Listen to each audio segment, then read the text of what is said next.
Hello, planet Earth. Hi, honey. Welcome to my YouTube channel. I'm Preston L. Young, and I'm wishing you warm salutations and congratulations. As always, you've made your way to the Buffyngton Post. I'm back! Today I am going to put on my red glasses and go through comments on the last review I did for Buffy the Vampire Slayer, Season 12, Issue number 3, The Reckoning, Part 3, The Reckoning. Yeah, I'm going to talk about your feedback and kind of give some predictions that I might have for our final issue of, like, you know, Buffy. Probably, like, ever, as we understand it. How am I not myself? That we're going to be getting on Wednesday. So, of course, stay tuned Wednesday and sit through the opening credit sequence, because we'll be right back. Shall we begin? Mail time. Hey, you know what that means? Mail time! Here's the mail, it never fails. It makes me want to wag my tail. When it comes, I want to wail.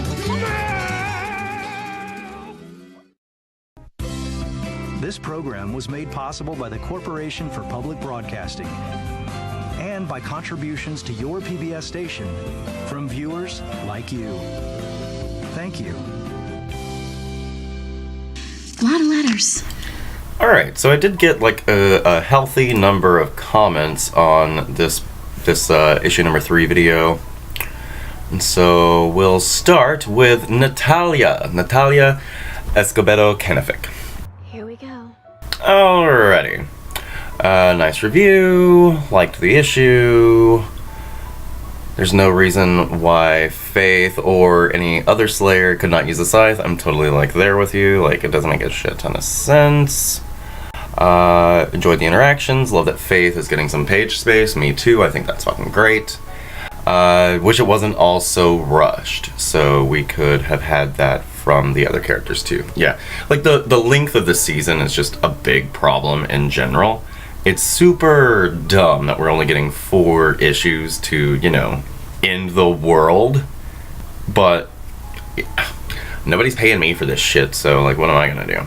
Alright, so moving on to Mrs. Gordo, which I love. I love your name, Mrs. Gordo. Like, oh, Mr. Gordo. I remember when I saw Mr. Gordo in Season 9,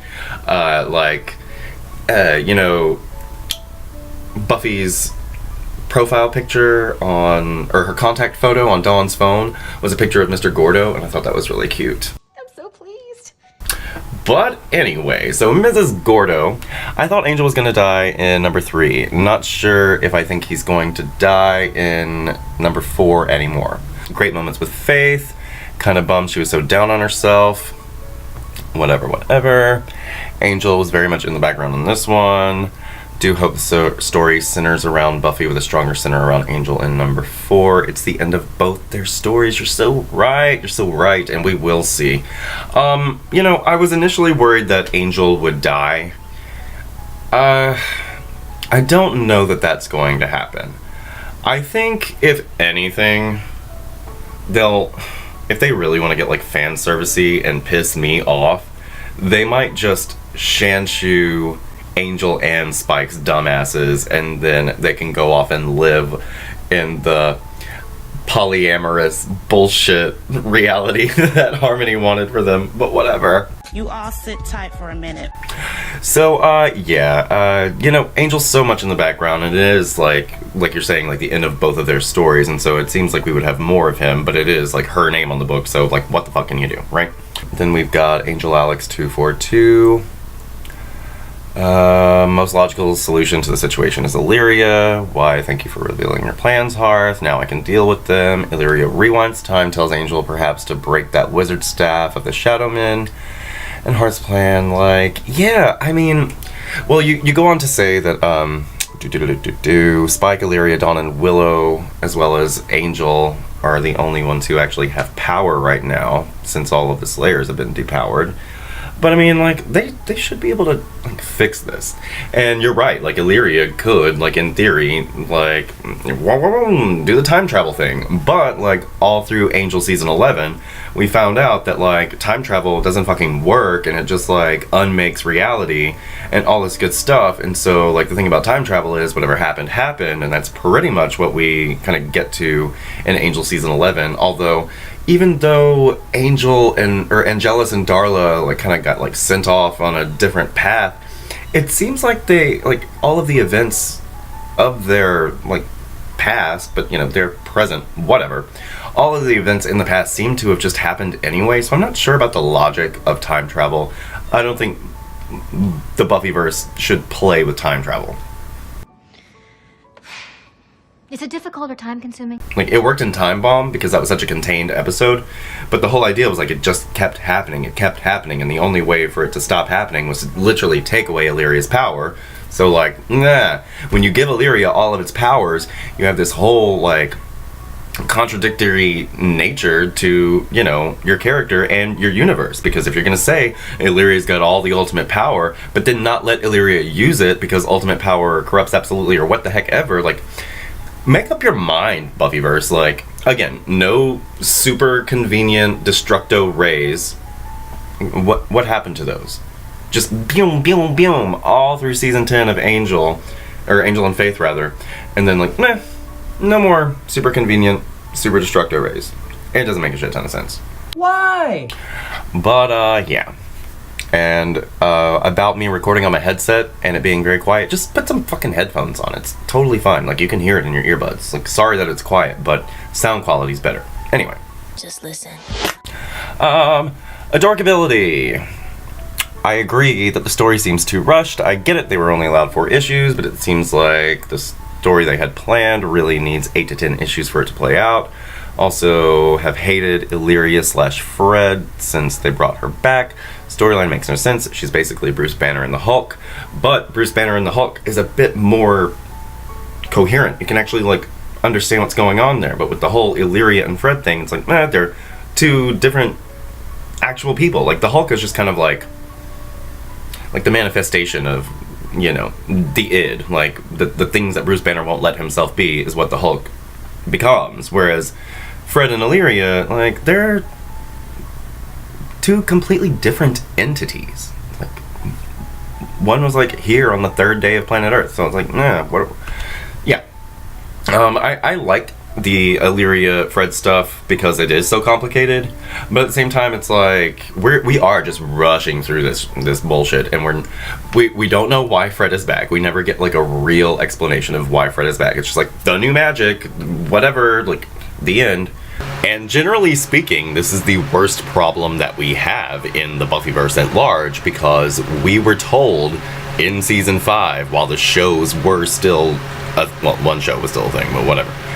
We were told that Fred's soul was consumed by, you know, Illyria coming into her body.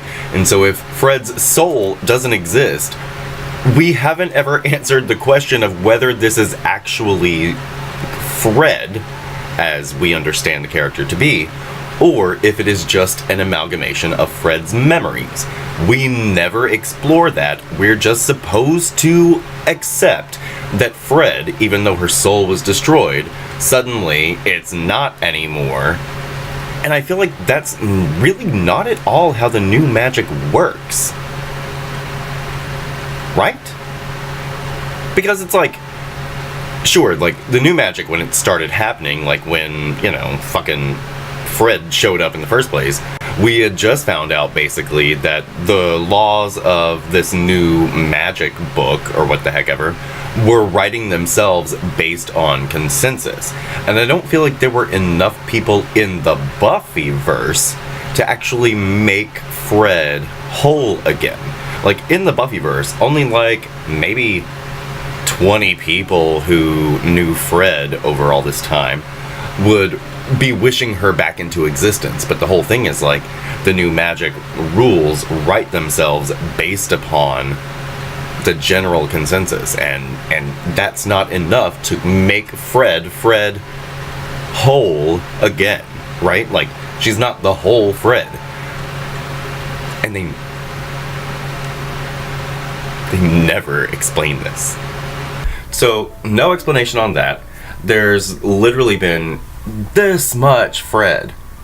This much Fred in this season. And it's our last season. And they mentioned the fact that, like, I wrote a letter, or, like, sent an email to Connor and Gunn, so we're just not going to deal with Connor and Gunn at all. I would really like for them to show up in the finale, but that super does not seem likely. We're trying to dial down the crazy. And it's just like, it's so rushed. 4 issues to destroy the world. That's a bunch of bullshit. It really makes me wonder how long that they knew about this Fox Disney merger / acquisition, It's a shit show. What are you doing? West G, that Cordelia at the end of your video. Lol. Yeah. I love the... Can I go now? Oh, it's so much fun. Iris, I don't know. God, I need help. Can't pretend it's not the end, because it is. Oh, it's a quote from the shows. But, yeah, it's definitely the fucking end. Leanne Ayrton? Ayrton? Sure. Awesome review. I'm emotional right now. I think my Buffy is really going to sacrifice herself this one last time. Nah. I will not have Buffy die. I won't have her die. Not this day. If they kill Buffy, I'm pissed. Like, I mean, she dies all the fucking time anyway, right? Like, I'm dead. Back. Dead. Back. I'm back. Like, no. I don't know what we are gonna get. I don't know what we need. What I would like is for Buffy to, live happily ever after. Which is, like, not a thing that Buffy does, but, kind of like, imply that she's gonna live happily ever after. What the fuck ever. I don't know. Yeah, it's sad, man. It's the end. I want to see how it ends.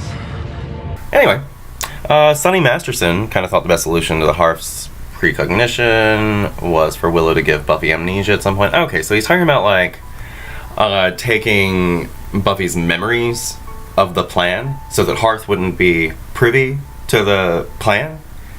But then you take away Buffy's agency if she's unaware of what their plan is, and everybody else has to, like, fulfill the plan because she's, unaware. And you just can't really do that. It doesn't read. It is her book. She is our hero. It's kind of the same reason that we can't let Faith be the hero, which we'll get to in a minute. But yeah, it's like her name's on the book. It's her whole thing. Like, this all began with Buffy back in, like, what, 1992. So we can't let her not be the one to solve the problem. Because it's like, if we just let Illyria solve the fucking problems, then, like, what's Buffy for? Like, what is her purpose? Like, why are we calling this book Buffy? Why not Illyria and Friends? And then if we let Faith, like, win the day, it's like, okay, I love Faith, like, to death and back, but, why isn't the book just called Faith, the Vampire Slayer, and Friends? Mind if I come in? And so we have to let Buffy have that agency. We have to let Buffy be our hero. Otherwise, what's the fucking point? So like, I get where you're coming from, but nah, time travel just doesn't fucking work. And, removing memories just doesn't fucking work. And we can't let Willow save the day because, it's not the Willow book, it's Buffy. Buffy Summers. Buffy. Although, I will say that now that I'm editing this video, I'm starting to think that might be exactly what they've already done. Maybe while they were in the future, they went ahead and took Buffy's memories away from her of what this plan was actually going to be. And so, well, I mean, in that respect, how could they even... Well, yeah. While they were in the future, they could have made a plan, right? And then had Buffy lose those memories so that when they went back to, the present, basically what would be going on is they would tell Buffy that this is their plan, but really there was this other plan because they knew everything was going to go down, whatever. And maybe this whole thing is actually how it works. And the reason that it would work is because it doesn't have to be about Buffy. Like I keep saying, it's Buffy's book, her name is on the book, and I'm going to say it again like later on in the video, but I keep saying like Buffy is the main character. She has to like take up and save the world. And maybe she will, but at the same time, maybe if everyone else has more agency than she does, technically, because they know something that she doesn't, maybe it is symbolic of Buffy trusting everyone within the Buffyverse, you know, like everyone that we know in the Buffyverse, to be able to deal with, you know, the Buffyverse without her. Like, it's not all about Buffy, and maybe this is Buffy finally realizing that in a real way. Exactly. Because, you know, in season 8, she felt like she had to be the leader of this, like, Slayer army, whatever, right? And so that's what she did. But the fact of the matter is, she created this new system, and she never really trusted it to work within itself. And maybe Buffy has finally come to a place where she can trust this world that she has built for and around herself, because the Buffyverse is the Buffyverse because of Buffy. Otherwise, it would just be what the heck ever. It would be the way it was before Buffy came into it. And Buffy has changed the Buffyverse. She has changed what we expect of Slayers. She has changed how Slayers work. And she, through characters like Angel and Wesley and all of the people that they affect in turn, and characters like Faith and the characters that they affect in turn, Buffy has literally made the world into her image. She has made the world not necessarily to her liking, but it does reflect what Buffy is all about, which is, I can't do this alone. I can't do this alone. So I really, the more I think about it, the more it makes sense that Buffy would give her agency and trust those around her with it. So I'm kind of flip-flopping on this, but I think it's a really good idea, and if it's written the right way, I wouldn't be opposed to that being the punchline. So, like, actually, super good thought. Anyway, Mab8597. Is there a reason why Hearth isn't talking in blue like in Frey? Oh, and I like, this was smart. I didn't even think about it. That's a really deep question. And you know, I didn't go back to Time of Your Life and check, but I think it's just because Carl Moline and this, well, I don't know. I think Jimmy from Comic Craft is still doing, I don't know. It doesn't really jive with me. It seems very, very weird. And I really like the idea that, like, when Hearth speaks, it's in blue, because none of the other vampires are in blue, like their text. None of the other vampires are ever in blue, but for some reason Hearth is. It gives him this, like, super eerie thing. It's very neat, and it kind of, I didn't realize that I missed it until you said something. So like, good catch, good call. Like, I like that you're looking at what's actually on the fucking page. So.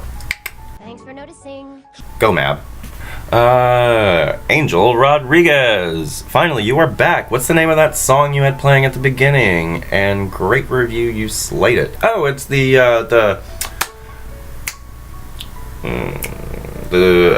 what's the fucking show on HBO? What is it? Oh, yeah, the True Detective Season 2 opener, yeah. I want to know that. Back to Mab 8597.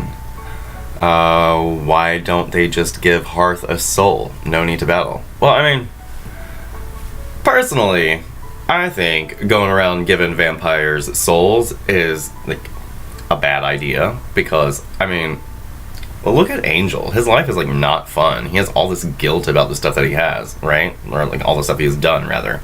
And so, I mean, I'd rather be dusted than be given my soul back to feel bad about myself, which is, like, a whole thing. But even if you gave him a soul, like, people with souls are still fucking evil. I mean, look at Warren. Look at, like, all the humans at Wolfram and Hart. Like, giving people a soul is, like, nothing. Trash. Willow had a soul when she went off the fucking deep end and tried to kill everybody on planet Earth. You know? So, souls aren't a guarantee. Like, even with a soul, Hearth might still be all, like, power hungry and super fucking powerful. So, like, that's a chance you don't want to take, because then, like, if he's still, you know, crazy evil, then you gotta almost feel guilty about killing him because he does have a soul. Although, I mean, Buffy kills people. It's not a secret. Like, Buffy murders people. People like Faith. But whatever. She was over us a long time ago. Oh, this is like a Swedish name or something? I don't know. Oh god, I'm gonna butcher this name. Styrbjorn Vesterhuver, or Vesterhuver, I don't know. Styrbjorn, hey, thank you for commenting. How you doing? It bothered me too that we didn't get any information about the other Slayers. We can't really be emotionally involved because there's no build up to the carnage in the fight. Exactly, like, what's the point of having all these Slayers in the world if we don't get to know any of them? Like, why should we care if they're dying? Like, I get it, like, they're Slayers, and, you know, Buffy created this legacy, and she's watching it being destroyed all around her. A girl could die.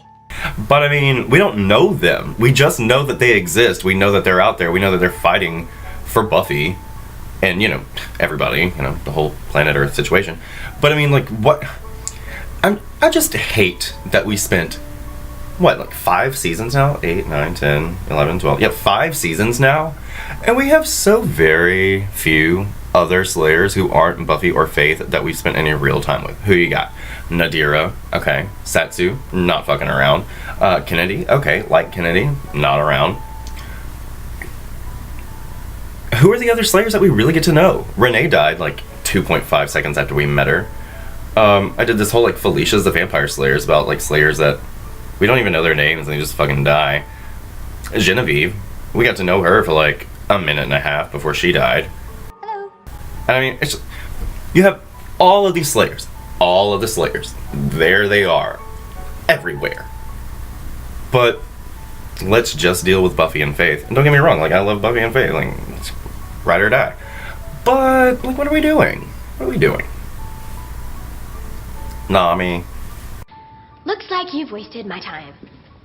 So Jimmy Hogan says, don't laugh, but what was the 3rd time Buffy died? And so, when Warren shot Buffy, they took her to the hospital, they were operating on her, and, like, she flatlined, you know, because she had, like, a bullet in her fucking heart. And so she flatlined, and, like, she died for a second, and Willow, like, pulled out the bullet and healed her up real quick, and then, like, whoop, she's back. I am so powerful. Now, Mad8597 says that, in the script for season 6, you know, villains, that she didn't actually die, that she didn't actually flatline, but just that all of the monitors in there went all wonky when Willow came in and was messing, you know, she was like radiating magic and it like messed up the electronics shit in there, and so she didn't actually flatline. But I don't think I need to read the script. I think if I watch it and that's what kind of comes out at me, I don't know. I don't know. I choose to believe that Buffy actually died for a 3rd time there. Let me know what you think in the comment section down below. Let's not argue about it. Oh my god. Sorry, rant real quick. The difference between Angel and Spike video was so that I could, like, get it out there, whatever. And people were fighting in my comment section, like, back and forth, like, 23 replies and stuff. And I hardly had to come in and, like, break it up and be like, nobody's changing their minds about this. This isn't constructive. You're pissing me off, and stop. Oh my gosh. So annoying. Like, people have their opinions. Okay? It's a kind of a global pandemic. Anyway, moving on. Daryl Washington. Wait a second, how did Faith lose her powers again? I assumed she got them back after the spell from last season. I really think Willow telling Faith that the scythe is Buffy's alone is just Willow trying to keep Faith the number 2 Slayer. Faith said herself in season 7 that it felt like her scythe as well when she held it, so why is Willow saying it's for Buffy alone? Like, I don't know. It's fucking stupid. And duh, you stupid ass whore. Let's see. Faith lost her powers. Oh wait, didn't we? No, I'm saying that she did get her powers back after the spell. Like, Buffy gave Faith her powers back before she gave all the other Slayers their powers back after, you know, she took it from them so she could kill the press secretary, which is whatever. Anyway. So, yeah, the whole, like, it's Buffy's scythe and only she can go into the fucking Hell Dimension. Like, that doesn't make any fucking sense. Faith is the active Slayer. I'm tired of, like, talking about this. It doesn't make any sense. It's just like when Buffy was like, oh, my death might create the next Slayer. No, it wouldn't. It would not. Get over yourself, Buffy. It's not all about ya. Buffy Summers. Buffy Summers. Buffy Summers. Buffy. Jimmy Hogan comments again. I know they're not rebooting Buffy, but if they did, who would you want to play Buffy? What actress? Like, I don't know. I don't know, like, young actresses like that. Like, I don't watch a lot of television anymore. The only thing I'm actually watching on television right now is the new season of American Horror Story, which has potential, I think. But, you know, fingers crossed for that. Time to get buck wild. Josie Strife. Illyria and Willow alone should be enough firepower to decimate the other side, but continuity has not been a friend to Buffy and Angel. And again, the third time Buffy died, no, it wasn't in the comics. It's called the Buffyverse, and everything's around. Well, like I was saying earlier, and like Faith, Illyria, Willow, Angel, or Spike can't be the fucking hero, just like you're saying. It is Buffy. Like, it's Buffy. Buffy, fabulous superhero. And yeah, you raise a really good point. Like, Willow, just Willow alone should be able to, like, wrap it all up. It's a whole thing. It doesn't... Just go with it. It's almost over, guys. Just go with it. Ugh, it's ridiculous. I'm so sad about it being the end. One more from Jimmy Hogan. I forgot to say good review, so good review. Marty Noxon commenting on the remake, reboot. She doesn't know, Marty Noxon doesn't know if she would come back, but Jimmy hopes that she does. Yeah, I mean, Marty Noxon, you know, she's got a really good understanding of Buffy, like, obviously, you know, but it's whatever. Whatever. Can I go? I'm so not concerned with this not a Buffy reboot, whatever the fuck it is. Just... The end of the world is happening Wednesday. Do you all get this? Like, Wednesday is the fucking apocalypse. Oh, and that's so ironic because American Horror Story Apocalypse comes out on Wednesday too. Well, not comes out, but the new episode will air on Wednesday. So, it's the apocalypse all the fuck over the place. Look at what's happening. It's a shit show in the planet Earth. God damn.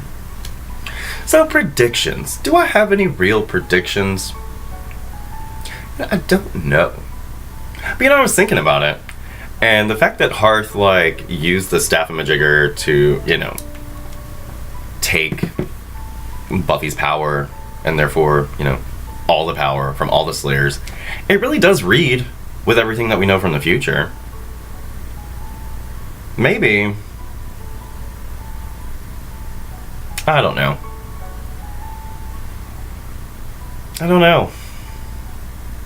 It seems like it does kind of fit with what we know from Malaka and Hearth and Aaron's future, or like their present, our future, whatever, you know. So, I don't know. Time travel is so fucking confusing, and I don't think that Buffy really should have played in it. I think the perfect use of time travel was when they did it in Time of Your Life, because it was so open-ended, and now that we're trying to wrap it up, shit's just not adding up, and it's not making the fuck ton of sense to me. Grumble. Oh, time travel. Didn't we... It's like, what did I say all through season 11? Like, time travel doesn't fucking work. It's too confusing. It's too messy. There are too many ways to, like, stumble over your own narrative and your continuity. And I get it. It's like, because you can change time, you can change your continuity. But again, like, we saw how well that did not go over in season 11 of Angel. So, like, what are we doing? What are we doing? Going through the motions. I'm honestly kind of pissed that this is the end, and this is how it's the end. I'm pissed that this is the end, not that it's the end, because everything ends like, to everything turn bullshit. Like, There's a season. Everything must go. You know, like we're having a fucking Buffyverse liquidation sale. Get out. Things fall apart, you know. But I think that that this is the ending we're getting. I just don't know that I'll be satisfied. I don't know that there's a way to satisfy me, honestly, because I never want Buffy to end, even though I know it's, you know, things end, whatever. I don't think that there would be a satisfying ending for me. I think I'd be pissed either way. But it's just wrapping up so quickly, and we know so little, and we never even got to know the other Slayers at all. It's just... Most of us never found the time to get to know you, but that doesn't mean we haven't noticed you. It's really shitty. I don't like it. But, yeah, I guess I don't have any predictions. Like, I predict that Buffy will save the day, and it won't be the end of the world, but it'll be the end of the world. So, I don't know, man. Planet Earth, let me know what you think is gonna freaking happen in the comment section. I can't do this alone. I'm Preston L. Young. I hope you're having a great 2018 so far, everybody. You can come right back here to the Buffyngton Post anytime for Buffy the Vampire Slayer reviews. We got one more left. If you didn't check out History Buff number 3, it's No Future for You. It's all about faith, but it's really all about Buffy. Isn't that the joke? But, yeah. Have yourself a great day today, and we'll see you next time. Bye. This program was made possible by the Corporation for Public Broadcasting and by contributions to your PBS station from viewers like you. Thank you.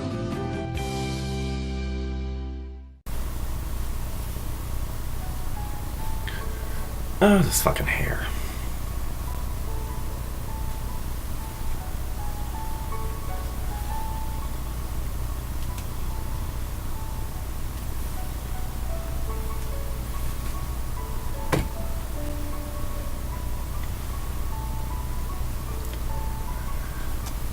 Hello, Planet Earth.